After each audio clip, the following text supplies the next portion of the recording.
We sat at the top where the seats were made from concrete, and we pulled our coats down as far as we could so our bums didn't freeze.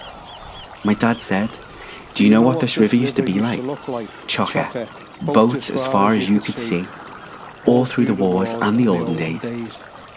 There was a flicker in his voice whenever he spoke about the days when things were black and white, like how the light bulbs gutted before the lecky went.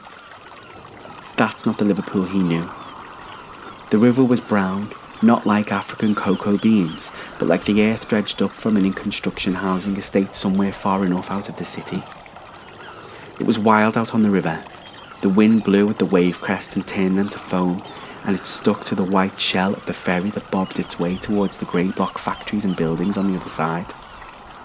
It played Ferry Cross the Mersey on loop, and the song sounded tinny, with the odd word lost to each chill huff of the wind. Life goes on day after day. Dad held the open packet of chips, wrapped in the echo from Thursday the 5th.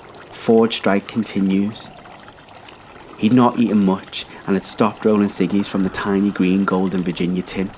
It smelled rich and sweet, but on days like that, when we walked between the brown peeling buildings of the Albert Dock, he ate some of the chips. That brought a smile from under his heavy ginger moustache. I'd not seen that in days, not since the food parcels came from Lisa next door but one, and he went to the bathroom until she left. The seagulls screamed at each other over us. I wondered what they were fighting about until they swooped and grabbed at any drop crumb or piece of cob. If another gull got there first, it was pecked until it let the pieces go. They weren't brazen enough to take the chips out of our hands though. The salt from the chip shop underneath the terminal was strong and sharp, but it didn't smell like the seaside. There's a distinct difference between chip shop and sea salt. One, you go to bed and smell it on your pillow, and the other is a greasy salt you can't wait to get off you in a deep hot bath full of matey.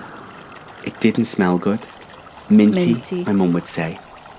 We left the ferry terminal after the chips were gone and made our way down the wind tunnel street between the Liver building and the Cunard, and I thought how dirty they were.